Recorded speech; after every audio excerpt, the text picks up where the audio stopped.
بسم اللہ الرحمن الرحیم۔ ذی الحج کے پہلے 10 دن کا خاص الخاص عمل، ہر حاجت ضرور پوری ہوگی، اس وظیفے سے ہر مراد پوری ہو جائے گی۔ محترم سامعین، ذی الحج قمری سال کا آخری مہینہ ہونے کے اعتبار سے مسلمانوں کے لیے درس عبرت ہے کہ اللہ تعالیٰ نے زندگی کی صورت میں جو نعمت تمہیں عطا فرمائی تھی اس میں سے 1 سال اور کم ہو گئے، اور یہ نعمت عظمی جس مقصد کے لیے عطا کی گئی تھی وہ کہاں تک پورا ہوا۔ اور اس اعتبار سے ماہ ذی الحج انسان کو اس کی غفلت سے بیدار کرنے والا بھی رب ذوالجلال نے جس طرح سال 12 مہینوں میں سے رمضان المبارک کو اور پھر رمضان المبارک کے 3 اشروں میں سے آخری اشرے کو جو فضیلت بخشی ہے، بالکل اسی طرح ماہ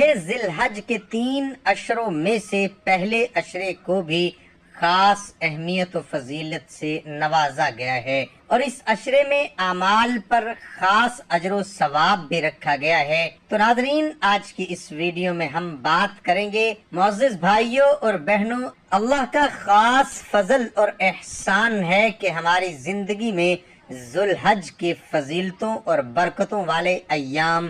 دوبارہ آ چکے ہیں۔ ان دنوں کی شریعت اسلامیہ میں بڑی اہمیت و فضیلت بیان کی گئی ہے، جو اس بات کی متقاضی بھی ہے کہ ہم انہیں عام دنوں کی طرح گزارنے کی بجائے ان میں خصوصی طور پر اللہ تعالیٰ کی عبادت کا اہتمام کریں، کیونکہ معلوم نہیں کہ آئندہ یہ دن ہمیں نصیب ہوتے ہیں یا نہیں۔ ان ایام کی فضیلت کی بدولت ہی اللہ تعالیٰ نے سورۃ فجر کی ابتدائی آیات میں ان راتوں کی قسم اٹھائی ہے کہ ایک روایت میں آتا ہے کہ آپ نے ان 10 دنوں کو دنیا بھر کے تمام دنوں سے زیادہ فضیلت والا قرار دیا ہے، چنانچہ یہ سال کے باقی تمام دنوں سے بہترین اور افضل ترین ایام ان 10 دنوں جیسا کوئی دوسرا مجموعہ سال بھر میں نہیں ملتا، حتیٰ کہ رمضان المبارک کے آخری اشرے کے دنوں سے بھی یہ مجموعہ زیادہ فضیلت کا حامل ہے۔ ناظرین، جب اللہ تعالیٰ نے ان دنوں کو اتنی فضیلت بخشی ہے تو سچے مسلمان کے دل میں جذبہ عبادت اور شوق بندگی کا ابھرنا ایک طبعی امر ہے، چنانچہ وہ چاہے گا کہ اسے وہ اعمال بتائے جائیں جن کے ذریعے وہ ان دنوں کی خاص برکات حاصل کر سکیں۔ ان 10 دنوں میں عمومی طور پر اللہ تعالیٰ کا ذکر کثرت کے ساتھ کرنا چاہیے، لا الہ الا اللہ، الحمدللہ اور اللہ اکبر کا ورد کرنا چاہیے۔ حضرت ابو ہریرہ اور حضرت عبداللہ بن عمر رضی اللہ عنہم کے بارے میں آتا ہے کہ وہ ان ایام میں بازار کی طرف نکل جاتے اور با آواز بلند تکبیرات کہتے، اور لوگ انہیں دیکھ کر تکبیرات پڑھنا شروع کر دیتے۔ اس کے علاوہ انسان کو چاہیے ان دنوں سے فائدہ اٹھاتے ہوئے صبح و شام اور دیگر مقامات کے اذکار اور دعائیں یاد کرے اور اللہ تعالیٰ سے اپنا تعلق مضبوط کرنے کی کوشش کرے۔ اسی طرح قربانی کے آخری دن یعنی 13 ذی الحج کی عصر کی نماز تک فرائض کی ادائیگی کے بعد مخصوص الفاظ سے تکبیرات کہنا بھی صحابہ اکرام کا عمل ہے۔ معروف الفاظ یہ ہے: اللہ اکبر،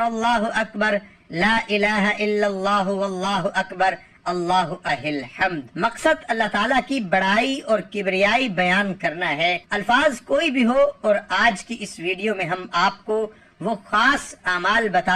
بتانے جا رہے ہیں، خاص اعمال سے اللہ تعالیٰ سے خاص رحمتیں اور برکات حاصل کر سکیں۔ ذی الحج کے پہلے 10 دنوں کو خاص اپنی اولاد کے حق میں دعا مانگنی چاہیے، کیونکہ ان دنوں میں حضرت ابراہیم علیہ السلام نے اپنی اولاد کے لیے بھی دعا مانگی تھی، اور اللہ تبارک و تعالی نے حضرت ابراہیم علیہ السلام کی یہ دعا ان کی اولاد کے حق میں قبول فرمائی تھی۔ اپنی اولاد کی زندگی، صحت، مال اور عزت میں برکت کے لیے دعا کریں، اولاد کے اچھے نصیب اور نیک جوڑے کے لیے دعا کریں، اور تمام ماں باپ یہ دعا اپنی اولاد کے حق میں ضرور کریں۔ انشاءاللہ اللہ رب العزت ان کی یہ دعا ان کے اولاد کے حق میں ضرور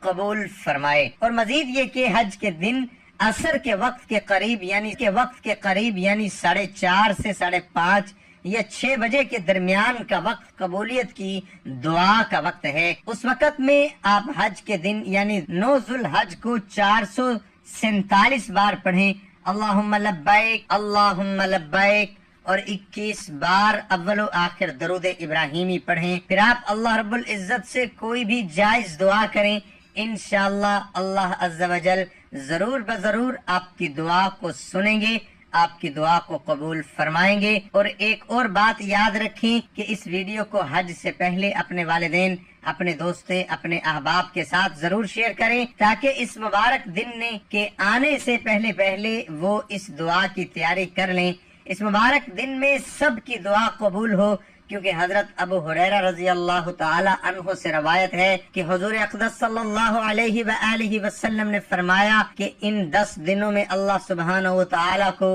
جس قدر یہ بات پسند ہے کہ محنت و کوشش کر کے اس کے عابد بنے، اس سے بڑھ کر اور دنوں میں پسند نہیں۔ ان 10 دنوں میں سے ہر دن کا روزہ 1 سال کے روزوں کے برابر ہے، اور ہر رات کا قیام شب قدر میں کھڑے ہونے کے برابر۔ اور عطا بن ابی رباح رحمت اللہ علیہ نے فرمایا کہ میں نے خود سنا کہ حضرت عائشہ رضی اللہ عنہا فرما رہی تھی کہ رسول اکرم صلی اللہ علیہ وآلہ وسلم کے زمانے میں ایک شخص گانا سننے کا بہت دلداد تھا، لیکن ذوالحج کا چاند دیکھ کر صبح سے روزہ رکھ لیتا تھا، اور اس کی اطلاع حضور نبی کریم صلی اللہ علیہ وآلہ وسلم تک جب پہنچی تو حضور نبی کریم صلی اللہ علیہ وسلم نے اس سے دریافت فرمایا کہ تم ان دنوں کے روزے کیوں رکھتے ہو؟ کون سی ایسی چیز ہے جس نے تم کو ان دنوں کے روزوں پر ابھارا؟ نے عرض کیا یا رسول اللہ صلی اللہ علیہ وآلہ وسلم،